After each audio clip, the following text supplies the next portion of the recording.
আসসালামু আলাইকুম রহমতুল্লাহ। আশা করি সবাই ভালো আছেন। আজকে ডাব্লিউপিআর এর দ্বিতীয় ক্লাস। যেসব ভাইরা প্রথম ক্লাসটা করেননি বা করতে পারেননি তারা আমাদের পেজ থেকে, ফেসবুক পেজ থেকে অবশ্যই করে নেবেন। তাহলে আজকের ক্লাসটি আপনার বুঝতে কিছুটা হলেও সুবিধা হবে। আজকে আমরা প্রথমে নাম্বার 9 সলভ করব। তো চলুন দেখি প্রথম কোশ্চেনটা কী দেওয়া আছে। Number 9, toxic flammable gases could be found in excavation, office buildings, lake of rivers, elevators. এখানে বলতেছে toxic flammable gases could be found in. Toxic flammable গ্যাসটা পাওয়া যেতে পারে, কোথায় পাওয়া যেতে পারে? এক্সকেভেশন। এক্সকেভেশনটা কি? Digging of earth. এটাকে মেকানিক্যালে আপনার এক্সকেভেশনস বলে। তারপর আছে অফিস বিল্ডিংস। আচ্ছা, অফিস বিল্ডিংয়ে কি আপনার ফ্লেমেবল গ্যাস পাওয়ার সম্ভাবনা থাকে? না। লেকে থাকে? রিভার? নাও। এলিভেটরস। এলিভেটর হচ্ছে লিফট। লিফট যেটা যে কোনো কিছু উত্তোলন করে এমন কিছু থেকে থাকে? না। তাহলে এটা এক্সকেভেশন, ডিগিং অফ আর্থ যেটাকে আমরা বলি, মাটির খনন, সেখানে পাওয়া যেতে পারে। তো নাম্বার 9-এর উত্তর হবে এ। আচ্ছা, এর পরেরটা দেখি, number 10, any work that develops heat or provides an ignition source in a restricted area require what type of work permit? আচ্ছা, এখানে যেটা বলা হচ্ছে সেটা হচ্ছে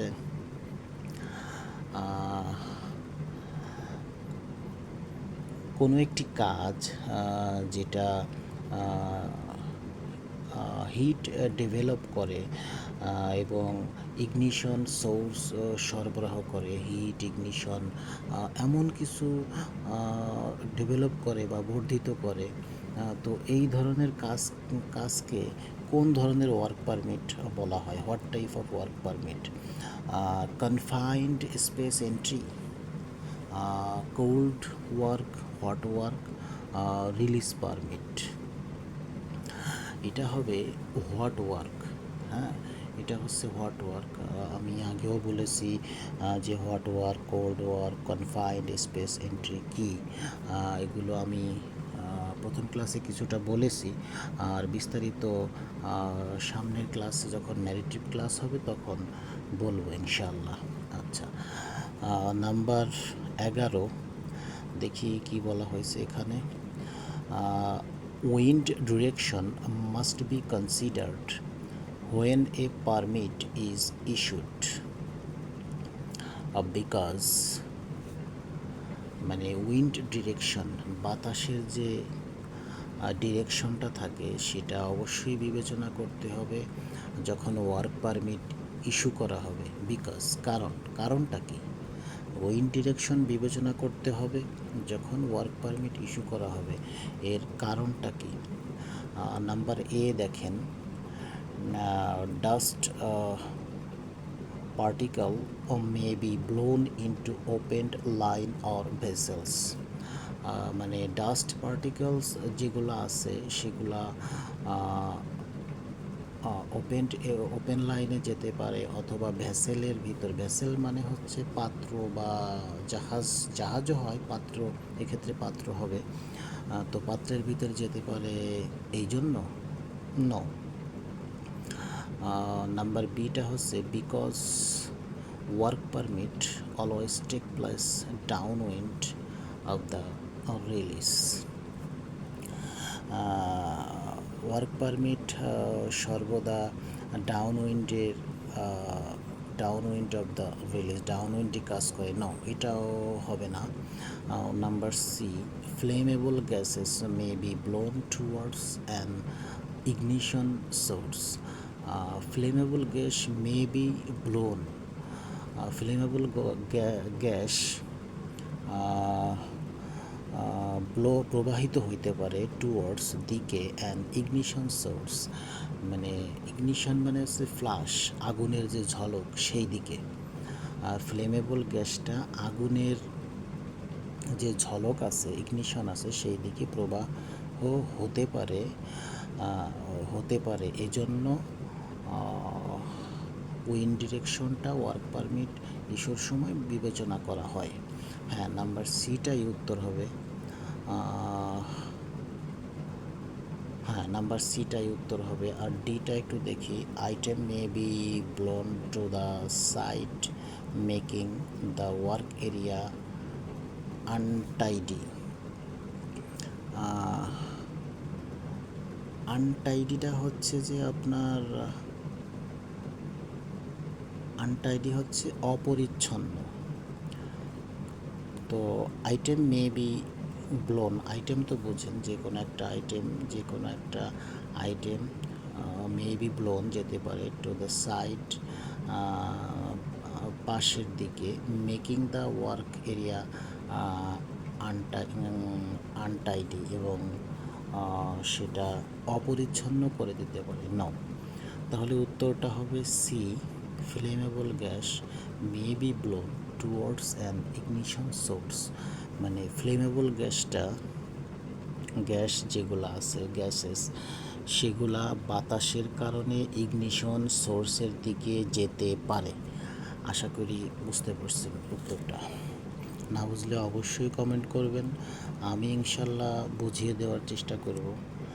আর আসলে আমার চোখেও একটু সমস্যা করতেছে দেখার জন্য, কিন্তু চেষ্টা করতেছি আপনাদের জন্য। এরপরে আসি নাম্বার 12। দেখি এখানে কি আছে।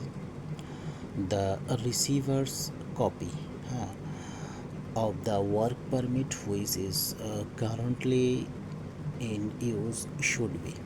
আচ্ছা, দ্য রিসিভার্স কপি, রিসিভারের যে একটা কপি থাকে অফ দ্য ওয়ার্ক পারমিট, মানে ওয়ার্ক পারমিটের যে একটা কপি থাকে, কপি বা পেপারস থাকে রিসিভারের কাছে, is currently use should be, যেটা কারেন্টলি বর্তমানে ইউজ করা হচ্ছে, শুড বি, সেটা উচিত, কেপ্ট দ্য মেইনটেনেন্স আর কনস্ট্রাকশন ফোরম্যান। মেইনটেনেন্স অথবা কনস্ট্রাকশন ফোরম্যানের কাছে রাখা উচিত। নো, সেটা মেইনটেনেন্স অথবা কনস্ট্রাকশন ফোরম্যানের কাছে থাকবে না। বিটা হচ্ছে পোস্টেড, পোস্টেড মানে হচ্ছে ডিসপ্লে করা, প্রদর্শন করা। Posted or readily available at the job site, এটা ডিসপ্লে করতে হবে বা প্রদর্শন করতে হবে, এবং রেডি থাকবে, অ্যাভেলেবেল অ্যাট দ্য জব সাইটে এটা প্রদর্শন করা থাকবে, রেডি থাকবে, অ্যাভেলেবেল থাকবে জব সাইটে। হ্যাঁ, এটাই উত্তর নাম্বার বি। অর্থাৎ এখানে যেটা বলতেছে সেটা হচ্ছে যে একজন ইস্যুয়ার বা রিসিভার যখন কাজ করবে, তখন তার কাছে যে ওয়ার্ক পারমিটটা থাকবে সেটা কোথায় থাকবে, সেটা হচ্ছে ডিসপ্লে পোস্টেড, অর্থাৎ ডিসপ্লে প্রদর্শন করা থাকবে, আর রেডিলি একদম সহজলভ্য থাকবে, available at the job site, অর্থাৎ জব সাইটে একটা ডিসপ্লে থাকবে, একদম অ্যাভেলেবেল থাকবে, এটাই হচ্ছে বিষয়। আর সিটা হচ্ছে keep the maintenance or construction office, kept at the maintenance or construction office। No, maintenance অথবা কনস্ট্রাকশন অফিসে এটা থাকবে না। তারপর posted in the control room, no, control রুমেও থাকবে না। এটা থাকবে number B, posted or readily available at the job site. আশা করি বুঝতে পারছেন। নাম্বার 13, দেখি এখানে কি বলা হয়েছে। আসলে আমার দেখতে একটু সমস্যা হচ্ছে, তারপরেও চেষ্টা করি, ভিডিওটা করতেছে এখন অনেক রাত, সময় হয় না আপনাদের জন্য করতেছি। অবশ্যই ফলো দিবেন, কোথাও না বুঝলে কমেন্ট করবেন, ইনশাল্লাহ আমি রিপ্লাই দিয়ে বুঝিয়ে দিব। Number 13, the confined space entry permit requires that, অর্থাৎ দ্য কনফাইন্ড স্পেস, এই কনফাইন্ড স্পেসটা হচ্ছে যে এক ধরনের ওয়ার্ক পারমিট। হ্যাঁ, the confined space entry permit required, the confined স্পেসে কাজ করার জন্য কোন ধরনের ওয়ার্ক পারমিট রিকোয়ার্ড করে?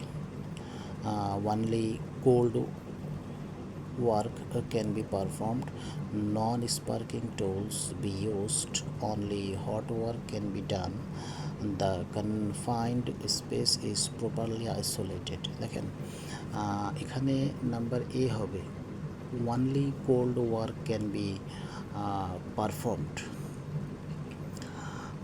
এখানে যদি আপনার হিট, স্পার্ক, ইগনিশন বা ফ্লেম, গ্যাস কাটিং, ওয়েল্ডিং ইত্যাদি থাকতো, সেক্ষেত্রে কিন্তু আপনার এই কোল্ড ওয়ার্ক পারমিটটা হতো না, সেক্ষেত্রে আপনার হট ওয়ার্ক বা অন্য কিছু হতে পারত। যেহেতু এখানে উল্লেখ নেই, সেহেতু আপনার কনফাইন্ড স্পেসের জন্য যেহেতু এগুলো উল্লেখ নেই, সেক্ষেত্রে আমরা উত্তরটা নিতে পারি cold work permit can be performed. আচ্ছা, নাম্বার 14টা দেখব যে কি আছে এখানে। Workers must wear breathing apparatus if hydrogen sulphide reading. আচ্ছা, একজন ওয়ার্কার অবশ্যই ব্রিদিং অ্যাপারেটাস হচ্ছে যে আপনার বিশেষ শ্বাসযন্ত্র, যাকে আমরা ব্রিদিং অ্যাপারেটাস বলি। তো একজন ওয়ার্কার অবশ্যই ব্রিদিং অ্যাপারেটাস পরিধান করবে যদি হাইড্রোজেন রিডিং কত থাকে সেটা বলতেছে, লেস দ্যান 10 ppm। আচ্ছা, ppm দ্বারা কি বোঝানো হয় আমি একটু বলি আপনাদের। ppm মানে হচ্ছে পার্টস পার মিলিয়ন, এটি একটি ঘনত্বের একক। ppm সাধারণত গ্যাস, তরল বা কঠিন পদার্থের ছোট মাত্রা পরিমাপ করতে ব্যবহৃত হয়, আশা করি বুঝতে পারছেন। তো worker must wear breathing apparatus if hydrogen sulphide. আসলে হাইড্রোজেন সালফাইডটা কিন্তু একটি ক্ষতিকারক দ্রব্য, বিষাক্ত গ্যাস, যার গন্ধ অনেকটা পচা ডিমের মতো, খুবই ভয়ঙ্কর অবস্থা। তো এটার মাত্রা যদি আপনার মোর দ্যান 10 ppm হয়, সেক্ষেত্রে ব্রিদিং অ্যাপারেটাসটা অবশ্যই পরিধান করতে হবে। অর্থাৎ হাইড্রোজেন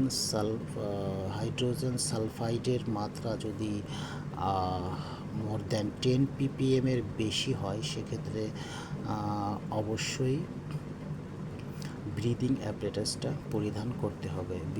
ব্রিদিং অ্যাপারেটাস হচ্ছে বিশেষ এক ধরনের শ্বাসযন্ত্র। তো এটাই হচ্ছে 14 নম্বরের উত্তর বি হবে, আশা করি বুঝতে পেরেছেন। Number 15, how many keys should there be for the padlock you use on a lock out device. মানে যে তালাবদ্ধ যে লক আউট ডিভাইসের জন্য যে তালা দেওয়া আছে, তার জন্য আপনি কয়টা চাবি ইউজ করবেন, এটা হচ্ছে কথা। কয়টা ইউজ করবেন? একটা, অনলি ওয়ান। একাধিক চাবি তো ইউজ করার দরকার নেই, একটা চাবি ইউজ করবেন। আচ্ছা, সিম্পল ব্যাপার। নাম্বার 16, সেটা হচ্ছে a workman is permitted to enter an atmosphere containing dash oxygen without wearing breathing apparatus। দেখেন, ব্রিদিং অ্যাপারেটাসটা কখন পড়বে? একজন ওয়ার্কম্যান যখন একটা অ্যাটমসফিয়ারে প্রবেশ করবে কাজের জন্য, কন্টেইনিং মানে অ্যাটমসফিয়ার কন্টেইনিং, যেটা অ্যাটমসফিয়ার ধারণ করে, অ্যাটমসফিয়ার বা ওয়েদার ধারণ করে, এমন একটা জায়গায় কাজের জন্য একজন ওয়ার্কম্যান বা কর্মী প্রবেশ করবে, তখন তার অক্সিজেন লেভেলটা কত হলে, কত থাকলে সে without wearing breath breathing apparatus ছাড়াই কাজ করতে পারবে, মানে পারমিশন পাবে, সেটা হচ্ছে 21%। সেটা কিভাবে হলো আমি খুব সংক্ষিপ্ত আকারে আপনাকে বলি। বাতাসে অক্সিজেনের স্বাভাবিক ঘনত্ব হচ্ছে 20 অর্থাৎ 20.9 থেকে 21%, অর্থাৎ 20.9 থেকে আপনার 21%। এটি অক্সিজেনের মাত্রা, এটি অক্সিজেনের একটা নিরাপদ মাত্রা। আশা করি বুঝতে পারছেন। অক্সিজেনের মাত্রা 21% থাকলে বিশেষ শ্বাসযন্ত্র যেটা আছে ব্রিদিং অ্যাপারেটাস ছাড়াই কাজে প্রবেশ করতে পারবে বা নিরাপদ। অর্থাৎ আপনার 21%, অর্থাৎ আপনার অক্সিজেনের মাত্রা 21% থাকলে বিশেষ শ্বাসযন্ত্র ছাড়াই প্রবেশ করা নিরাপদ। আশা করি বুঝতে পারছেন। এখানে 21% আছে, 4.3%, 16, 12, সেটা যাই থাক, কিন্তু আমরা এখানে উত্তরটা নিব 21%। আশা করি বুঝতে পারছেন। সবার জন্য শুভকামনা। আর যদি কোথাও বুঝতে না পারেন অবশ্যই কমেন্ট করবেন, আমি ইনশাল্লাহ রিপ্লাই দিয়ে দিব। আর পেজটি ফলো দিবেন। আসসালামু আলাইকুম ওয়া রাহমাতুল্লাহি ওয়া বারাকাতুহু।